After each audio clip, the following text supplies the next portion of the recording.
Trump প্রশাসনের ঘোষণায় আজ থেকে অতিরিক্ত 25% শুল্ক আরোপ করল মার্কিন যুক্তরাষ্ট্র।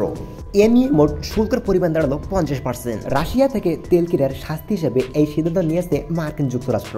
এরই প্রভাব পড়বে ভারতের $87 বিলিয়ন রপ্তানিতে। সবাই লাইক করে দিন। আফগানিস্তানে 6 মাত্রার ভয়াবহ ভূমিকম্পে মৃত্যু সংখ্যা দাঁড়িয়েছে 2200 জন, আহত হয়েছে প্রায় 3600-রও বেশি। কুমার প্রদেশে 98% ভবন ধ্বংস হয়েছে, ক্ষতিগ্রস্ত হয়েছে প্রায় 84,000 মানুষ। হাজারো পরিবার এখন গৃহহারা। সবাই লাইক করুন।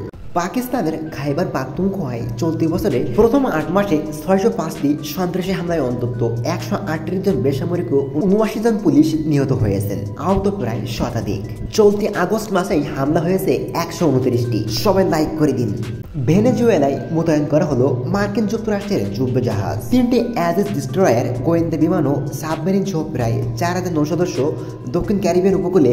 সরকার বলছে মূল লক্ষ্য মাদকের বিস্তার ঠেকানো, তবে হামলার জন্য এটি ব্যবহার করা সম্ভব। সবাই লাইক করে দিন। 80তম বিজয় দিবসে পুরো বিশ্বকে চমকে দিল চীন। প্রথমবারের মতো উন্মোচন করলো DF-61 আন্তঃমহাদেশীয় ক্ষেপণাস্ত্র JL-3 সাবমেরিন, হাইপারসনিক YZ-20 সাথে 99B ট্যাঙ্ক, রকেট লঞ্চার এবং AI ড্রোন। মার্কিন নৌবাহিনীকে ঠেকাতে এমন প্রস্তুতি নিল তাইওয়ান। সবাই লাইক, কমেন্ট এবং সাবস্ক্রাইব করে দিন।